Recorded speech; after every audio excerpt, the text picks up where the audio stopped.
Hello friends, welcome to my channel. आज की अपनी इस वीडियो में हम जिस टॉपिक पे बात करने वाले हैं उस टॉपिक का नाम है प्रपोजिशंस।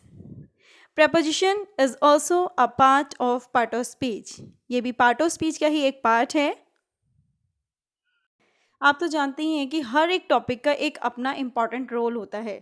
अभी तक हम जितने भी पार्ट ऑफ स्पीच को स्टडी किए हैं उन सब में हर एक पार्ट का बहुत ही इम्पॉर्टेंट रोल है। ऐसे ही प्रीपोजिशंस का भी बहुत इंपॉर्टेंट रोल है। चलिए अपनी वीडियो को आगे बढ़ाते हैं। ज़रा एक एग्जाम्पल देखिए, यहाँ पे देखिए मैंने एक सेंटेंस लिखा है, the book is on the table. सबसे पहले आप ये देखिए कि यहाँ पे बुक है, वो क्या है? बुक इज़ अ नाउन और टेबल क्या है? नाउन। यानी कि आज हम उन सेंटेंसेस के बारे में बात करेंगे जिसमें एक से ज़्यादा नाउन या एक से ज़्यादा प्रनाउन होते हैं। तो इसका मतलब ये है कि उन दोनों में आपस में कोई ना कोई कनेक्शन होता होगा, क्योंकि उनके आपस में कोई रिलेशन होगा, वो रिलेट करते होंगे, इसीलिए उन दोनों नाउन को या प्रोनाउन को उस सेंटेंस पे यूज़ किया गया है। तो अब आप देखिए कि इस सेंटेंस में जो रिलेट कर रहा है, जो उनको कनेक्ट कर रहा है वर्ड, वो क्या है? वो है आपका ओन। और ये ओन जो है वो आपका प्रीपोजिशन वर्ड है, क्योंकि प्रीपोजिशन जो होता है वो रिलेशन बताता है। अब आप देखिए यहाँ पे बुक और टेबल के बीच में जो कनेक्टिविटी है, जो रिलेशन है, वो ओन डिस्क्राइब कर रहा है, इसलिए ओन यहाँ पे प्रीपोजिशन है। प्रपोजिशन दोनों नाउन के बीच में कनेक्टिविटी और रिलेशनशिप को शो करता है कि अगर आप ओन हटा देंगे तो आप देखिए the book is the table, which gives no sense. किसी भी सेंटेंस में अगर हमारे पास टू नाउन्स गिवन है या फिर एक नाउन या प्रनाउन गिवन है या दोनों ही प्रनाउन गिवन है, तो उन दोनों के बीच में जो कनेक्टिविटी है, जो रिलेशन है, वो प्रपोजिशन वर्ड बताता है। अब मैं इन तीनों का ही आपको एक एक एग्जाम्पल देके समझाती हूँ, जिससे ये चीज़ आपको और अच्छे से क्लियर हो जाएगी कि कैसे प्रपोजिशन इन दोनों का नाउन्स का रिलेशन बताता है। Ram goes to market, Ram talks to him, he dances with her. अब आप देखिए फर्स्ट सेंटेंस में राम और मार्केट दोनों ही नाउन है और इसकी कनेक्टिविटी जो उनका रिलेशन है वो टू बता रहा है। राम टॉक्स टू हिम, यहाँ पे राम नाउन है लेकिन हिम यहाँ पे प्रोनाउन है, इन दोनों की कनेक्टिविटी टू बता रहा है।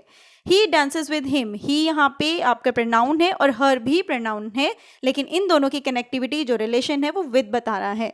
तो इसी तरह से तीनों सेंटेंसेस में आप देखिए कि जो भी कनेक्टिविटी और रिलेशनशिप बताने वाले वर्ड्स हैं वो आपके प्रेपोजिशन वर्ड हैं जो रिलेशनशिप को एस्टैब्लिश करते हैं। डेफिनेशन देखेंगे, a preposition is a word that shows a relationship of a noun और a pronoun with another word in a sentence. Preposition जो वर्ड है वो आपका नाउन और प्रोनाउन के बीच में या फिर नाउन और नाउन के बीच में जो रिलेशनशिप होता है ना, उसको शो करता है। और उसी रिलेशनशिप की वजह से जो सेंटेंस का मीनिंग है वो मोर क्लियर हो जाता है, पूरा अच्छे से क्लियर हो जाता है। एक चीज़ का हमें बहुत अच्छे से ध्यान रखना है, that preposition is usually followed by a noun और अ प्रोनाउन, यानी कि नाउन और प्रोनाउन को फॉलो करने चाहिए। For example, he came before the time, यहाँ पे टाइम जो है वो नाउन है, तो नाउन को डिस्क्राइब कर रहा है, उसका रिलेशन बता रहा है बिफोर वर्ड, और बिफोर यहाँ पे प्रेपोजिशन है। लेकिन सेकेंड सेंटेंस में आई मेट हिम बिफोर, यहाँ पे बिफोर के बाद कोई भी नाउन या प्रोनाउन फॉलो नहीं किया गया है, तो यहाँ पे बिफोर प्रेपोजिशन नहीं है, यहाँ पे ये एडवर्ब का काम कर रहा है। ये कुछ कॉमन प्रेपोजिशन वर्ड्स हैं जो मैंने यहाँ पे आपको दिखाए हुए हैं। ये सारे प्रेपोजिशन वर्ड्स हैं जो noun to noun, noun to pronoun और प्रोनाउन टू प्रोनाउन, यानी कि किसी सेंटेंस में टू नाउन्स या टू प्रोनाउंस गिवन होते हैं, उनको रिलेट करने के लिए यूज़ किए जाते हैं। इसके अलावा भी बहुत सारे वर्ड्स हैं जो प्रेपोजिशन उसमें यूज़ किए जाते हैं, लेकिन अभी मैंने यहाँ पे आपको जो वर्ड्स दिखाए हैं वो बहुत ही कॉमनली यूज़ किए जाते हैं सेंटेंसेस को रिलेट करने के लिए और कनेक्ट करने के लिए। यहाँ पे मैंने कुछ वर्ड्स लिखे हैं जिसको लेके बच्चे काफ़ी कंफ्यूज रहते हैं, तो उनको मैं एक करके क्लियर करूँगी। सबसे पहला है बिटवीन और अमंग। बिटवीन जो होता है वो टू लोगों के लिए यूज़ किया जाता है, यानी कि दो के बीच में, और अमंग जो होता है वो मोर देन टू, यानी कि अगर थ्री भी हो जाते हैं तो थ्री के लिए आप अमंग यूज़ करेंगे, और अगर 100 भी हैं तो भी आप अमंग ही यूज़ करेंगे। सेकेंड है आपका बिसाइड एंड बिसाइड्स। बिसाइड जो यूज़ किया जाता है वो होता है आपका बाय द साइड ऑफ, वो इंडिकेट करता है बाय द साइड ऑफ। जैसे मैं बोलूँ कि ही सेट बिसाइड हिज फादर, तो वो अपने फादर के साइड में बैठा है, बाय द साइड ऑफ यानी बिसाइड विदाउट एस। और जो बिसाइड्स है यानी एस लगाकर आप बनाते हैं, उसका मतलब होता है वो इंडिकेट करता है इन एडिशन टू, यानी कि उसके अलावा, यानी उसके अलावा वो और भी काम करता है। बिसाइड्स, बिसाइड्स तब यूज़ किया जाता है। उसके बाद आता है आपका सिंस और फोर। इनमें भी बच्चे बहुत ज़्यादा कंफ्यूज होते हैं। सिंस जो यूज़ किया जाता है वो certain point of the time के लिए यूज़ किया जाता है। जैसे अगर मैं बात करूँ 1995 की, तो ये सर्टेन टाइम है, मैं प्रॉपर डेट बता रही हूँ, प्रॉपर सन बता रही हूँ, तो यहाँ पे सिंस यूज़ किया जाएगा। और फॉर जो यूज़ किया जाता है वो पीरियड ऑफ टाइम के लिए यूज़ किया जाता है। जैसे मैंने कहा मैं 3 घंटे से पढ़ रही हूँ, तो 3 घंटे, लेकिन पर्टिकुलर कब से, 1 बजे से 2 बजे से, ये क्लियर नहीं है, 3 घंटे बोल दिया बस मैंने, तो यहाँ पे फॉर यूज़ होगा। तो for a period of time के लिए यूज़ किया जाता है और since proper certain point of time के लिए यूज़ किया जाता है। नेक्स्ट बच्चे कंफ्यूज होते हैं ऑन और अपन, क्योंकि दोनों का जो मीनिंग है वो ऊपर होता है, तो उसमें भी बच्चे कंफ्यूज रहते हैं। बेसिकली जो ऑन होता है वो फॉर स्टेशनरी थिंग्स के लिए यूज़ किया जाता है, और जो अपन होता है वो मूवमेंट के लिए यूज़ किया जाता है। यानी कि अगर मैं बोलूँ there is a pen on the desk, तो वहाँ पे यहाँ पे मैंने ऑन यूज़ किया गया है क्योंकि स्टेशनरी थिंग्स है। और अगर कोई चीज़ मूवमेंट में होती है तो हम अपन यूज़ करते हैं, जैसे कि it fell upon the ground. In और इनटू, इससे भी लेके बच्चे बहुत ज़्यादा कंफ्यूज रहते हैं। कई बार क्या होता है कि इनटू होना चाहिए और बच्चे इन लगा देते हैं, और इन होना चाहिए बच्चे इनटू लगा देते हैं।